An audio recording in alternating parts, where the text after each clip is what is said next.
Bienvenue sur mon podcast Minute Santé, qui fait suite aux stories santé que je faisais il y a quelques temps sur Instagram. Pour ceux et celles qui ne me connaissent pas, je suis Nadia du blog consomousli.com. Je te souhaite la bienvenue sur ce podcast où on va essayer de décrypter différents sujets santé pour mieux comprendre les différentes maladies et ainsi mieux les prévenir. Car comme le dit l'adage, mieux vaut prévenir que guérir. Bienvenue dans ce 18e épisode du podcast où on va voir ensemble comment manger sainement pendant le mois de Ramadan. Avant de commencer, je voulais remercier Takia qui m'a laissé un commentaire sur le blog et qui dit « Salem, j'aime beaucoup ce que tu fais, je télécharge toujours pour écouter au calme quand je suis toute seule. Qu'Allah te récompense pour la peine que tu te donnes. » Donc allez comme Salem, Takia, merci pour ton soutien et ton gentil retour et amin pour la doua. Si toi aussi tu souhaites soutenir le podcast totalement gratuitement, n'hésite pas à le noter, à commenter, à t'abonner sur la plateforme d'écoute habituelle et à partager les épisodes qui t'ont plu autour de toi. Le Ramadan approche à grands pas, dans environ 1 mois et demi, Inch'Allah. C'est enfin le moment de préparer l'arrivée tant attendue de ce mois béni. Je te réserve ainsi jusqu'à son arrivée du contenu pour te préparer au mieux au Ramadan.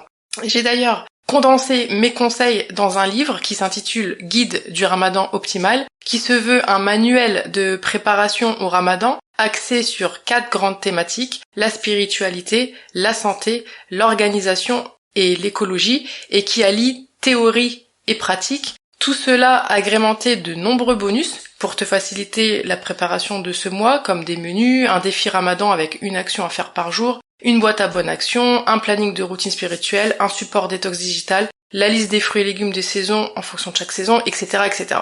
Si tu souhaites te le procurer, il est enfin disponible à la vente officiellement depuis aujourd'hui, en version papier et en version e-book. Dans ce podcast, on va aborder le sujet de l'alimentation pendant le mois de Ramadan. Dans la première partie du podcast, on va voir ensemble les erreurs alimentaires les plus communément retrouvées pendant ce mois, puis on finira par voir comment bien se préparer en amont et surtout comment bien manger pendant le mois de Ramadan. L'alimentation pendant le mois de Ramadan prend une place importante, parfois trop importante, sur le plan quantitatif, alors qu'il faudrait plutôt privilégier une alimentation qualitative. En effet, notre forme pendant ce mois va dépendre en partie de la qualité de notre alimentation et de notre hydratation pendant les périodes où il est autorisé de manger et de boire. Encore beaucoup d'erreurs alimentaires sont présentes dans certaines familles musulmanes. Citons par exemple le manque d'hydratation qui va occasionner pendant la journée de jeûne une soif importante, de la constipation, des migraines, etc., etc.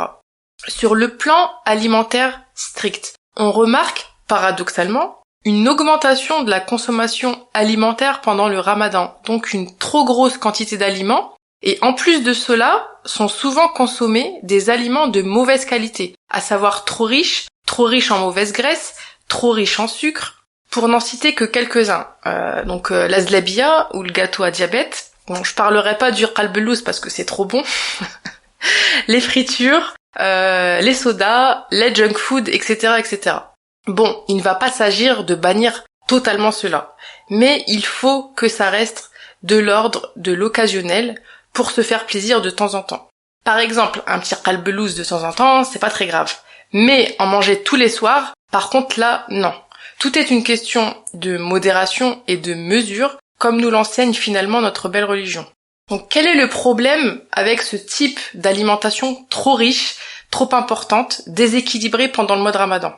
Ce type d'alimentation va occasionner différents maux, comme de la fatigue, une inertie qui va nous empêcher notamment de réaliser nos différents actes d'adoration comme il se doit. Ça peut occasionner aussi une prise de poids, des troubles du sommeil, un encrassage du corps, alors qu'à la base, le Ramadan est censé nous purifier tant spirituellement que physiquement. Cela va occasionner aussi différents problèmes digestifs, comme les brûlures d'estomac, les douleurs intestinales, les nausées, voire des vomissements, etc., etc.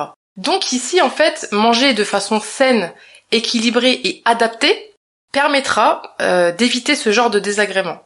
Donc le Ramadan, vous le savez tous et toutes, ce doit être un mois de contrôle de soi dans tous les domaines, d'éducation de l'âme et de ses mauvais penchants, y compris dans l'alimentation. Donc encore une fois, il est essentiel de profiter de la période de jeûne pour purifier notamment nos intestins. Tu comprendras que cette purification ne servira à rien si aussitôt le soleil couché, on encrasse de nouveau son tube digestif avec de la nourriture industrielle et ou trop riche. Donc pour résumer, les principales erreurs alimentaires retrouvées pendant le Ramadan sont le fait de trop manger, donc une alimentation trop quantitative, mais aussi une alimentation trop riche en général, en mauvaise graisse, avec trop de friture par exemple, et en sucre, avec trop de sucreries, trop de soda, trop de pâtisseries, etc., etc. Encore une fois, il ne va pas s'agir de tout s'interdire ou de tout changer du jour au lendemain, mais il ne faut pas tomber non plus dans l'excès inverse de manger sans limite. Encore une fois, il est question de juste milieu. Justement, pour que le changement ne soit pas trop brutal, si tu as plutôt l'habitude de manger n'importe comment pendant l'année, il faut commencer avant l'arrivée du Ramadan à changer des petites choses par-ci par-là, progressivement, pas à pas. Il est important de se préparer en amont, d'autant plus si le reste de l'année, on n'a pas forcément des habitudes alimentaires saines. Cette préparation se doit d'être personnalisée. Par exemple, si ton problème est l'addiction au sucre, commence un sevrage progressif bien avant le Ramadan. Le risque de trop manger de sucre, par exemple, hormis que c'est mauvais pour la santé, ça tout le monde le sait, et de voir apparaître des symptômes de manque pendant le jeûne avec des grosses fatigues en journée et des pulsions alimentaires plutôt vers le sucre le soir pour compenser ce manque de la journée. Donc trop de sucre va littéralement t'épuiser et épuiser tes différents organes, notamment tes intestins. Tu peux écouter les différents épisodes que j'ai faits sur le microbiote intestinal si tu veux en savoir plus sur le sujet, je mettrai les liens en description. Ainsi, un sevrage progressif bien en amont du Ramadan te permettra d'avoir moins de pulsions alimentaires et de retrouver une relation saine au sucre et au final d'être en meilleure forme pendant le Ramadan. Pour certains, la difficulté, ça va être de rester sans café. Donc il y en a plein des drogués du café, notamment toute l'Algérie. Donc, qui au moment du Ramadan, ces personnes-là vont être en réelle difficulté. Il va avoir tous les symptômes du syndrome de sevrage et donc là, dans ce cas-là, il va pas forcément s'agir d'un sevrage total. Le but, ça va être plutôt de diminuer sa consommation pour les personnes, par exemple, qui en consomment plusieurs verres par jour. Donc ici, l'intérêt de commencer le sevrage avant le Ramadan, c'est de ne pas avoir ces fameux symptômes de sevrage c'est souvent les premiers jours du Ramadan et donc d'éviter les grosses migraines, les grosses fatigues qui accompagnent l'arrêt du café pour ces personnes qui ont plutôt une consommation très importante de caféine. Je parle de café, mais bien entendu, ça concerne toutes les boissons excitantes et les boissons telles que le cola, les boissons énergisantes, le thé, etc., etc. D'un autre côté, par rapport au café, il ne faut pas oublier que le café est diurétique, c'est-à-dire qu'il va vous faire beaucoup uriner et vous faire perdre de l'eau dans vos urines, ce qui va provoquer une déshydratation. C'est donc vraiment à éviter pendant le Ramadan pour ne pas être déshydraté. Donc voilà l'idée, c'est de commencer ou continuer à manger sainement en amont du Ramadan et de poursuivre bien entendu pendant le Ramadan en privilégiant une alimentation de qualité, une alimentation saine et surtout légère, de diminuer sa consommation de produits industriels trop sucrés et trop gras et de diminuer sa consommation d'excitants. L'hydratation, il va s'agir de s'hydrater avec de l'eau et des tisanes et d'éviter au maximum les sodas en tout genre. Donc, comment bien manger une fois le Ramadan installé, une fois le Ramadan là? Donc, dans mon livre, je préconise d'organiser ces repas selon la chrononutrition qui est adaptée au Ramadan. Ce n'est bien entendu pas la seule manière de penser et pas la seule manière de s'alimenter. Ça peut convenir à certaines personnes, mais ça peut aussi ne pas convenir à d'autres. D'autres auront peut-être plus de mal, du fait de leurs habitudes et de goût personnel, à introduire ce type d'alimentation. En fait, il faut essayer, et si ça vous convient pas, il faut pas vous forcer et essayer autre chose. Personnellement, je trouve la chrononutrition intéressante, justement pour assurer cette alimentation saine, équilibrée et qualitative pendant le mois de Ramadan. Je l'ai adoptée personnellement depuis plusieurs années et j'ai clairement ressenti un effet avant-après. Quand je dis chrononutrition, je l'applique pas à la lettre comme le préconise le docteur Delabosse. Je l'utilise surtout dans la répartition des familles d'aliments au bon moment, mais contrairement à la méthode initiale, je ne pèse rien, je mange selon mon appétit. Et je préconise aux gens de manger selon leur appétit et de pas rentrer dans ce système de peser, etc., qui peut malheureusement dévier vers des troubles du comportement alimentaire. Alors, franchement, au tout début, quand j'ai commencé à manger selon la chrononutrition, au tout début, ça a été bizarre pour moi de manger salé le matin, par exemple, ou de couper le jeûne avec quelque chose de sucré. Parce qu'à l'époque, mon suhour, donc mon repas du matin, ressemblait à rien. Je prenais un petit déjeuner pas forcément équilibré, genre chocolat au lait avec du pain blanc et des gâteaux, et je m'étonnais après d'être fatiguée et d'avoir très faim, mais dès le matin. Quand j'ai commencé petit à petit à adopter la chrononutrition, j'ai vraiment eu un regain d'énergie, plus de coups de mou le matin, sauf quand le sommeil n'avait pas suivi, mais ça c'est encore un autre sujet. Et surtout, je me sentais beaucoup plus en forme pendant la journée et pendant ma journée de travail. Bref, donc je voulais partager ma propre expérience aux personnes qui ont des freins et qui se disent dès qu'on leur demande un changement dans leur alimentation, mais je n'y arriverai jamais, je mange toujours comme ça, j'aime pas manger ça le matin. Alors moi aussi, je mangeais n'importe quoi il y a encore quelques années. Moi aussi, je mangeais du qalbelouz avec du Miranda pomme tous les soirs, etc., etc. Et quand j'ai pris conscience que tout cela n'était pas bon pour mon corps et pas bon pour ma journée de jeûne, j'ai opéré des changements progressifs et ça ne s'est pas fait en un seul ramadan. Donc alhamdoulilah, j'ai maintenant trouvé un équilibre et une façon de jeûner qui est adaptée à mon train de vie. Donc voilà, bref, assez parlé de moi. Tout ça pour dire que beaucoup d'entre nous se plaignent de ne pas arriver à manger le matin. Avec la chrononutrition, cet appétit, il revient progressivement car on mange léger et sainement le soir. Donc au final, en se levant, on a faim. Le repas du soir, il est léger et donc il va non seulement nous permettre de réussir à prendre un bon suhour, donc un bon repas du matin, mais surtout, il va nous faciliter le sommeil.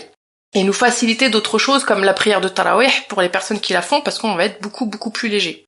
Donc pour résumer, en mangeant comme la chrononutrition nous le recommande, ça permet d'éviter les faims douloureuses, les coups de barre, la fatigue chronique du ramadan, mais aussi d'accéder, et ça c'est très important, ça reste dans l'esprit du ramadan, d'accéder à une cuisine simple et rapide, et ainsi moins perdre de temps en cuisine pour consacrer ce temps précieux à des choses beaucoup plus importantes, à savoir l'entretien de notre spiritualité et notre lien avec Dieu et nos frères et sœurs pendant ce mois béni.